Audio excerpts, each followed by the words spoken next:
Liikle nii, et sa ei tekita ohtu teistele liiklejatele ja iseendale.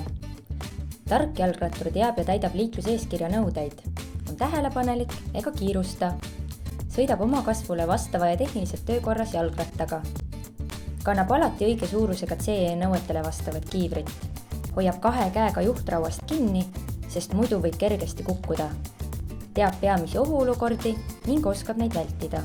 Harjutused platsil. Aeglane sõit. Tähtis on sõita võimalikult otse ja hoida tasakaalu. Pidurdamine. Tähtis on jääda õigel ajal seisma.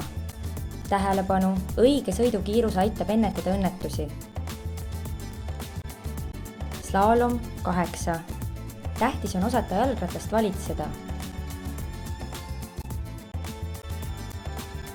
Tõus ja langus.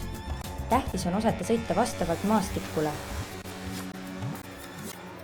Põikamine. Tähtis on ohuolukorras õigesti reageerida. Käega suunamärguanded. Tähtis on osata rääkida liikluse ja kaasliiklejatega ühte keelt. Harjutamine teeb meistriks. Ettevaatus on tarkuse ema.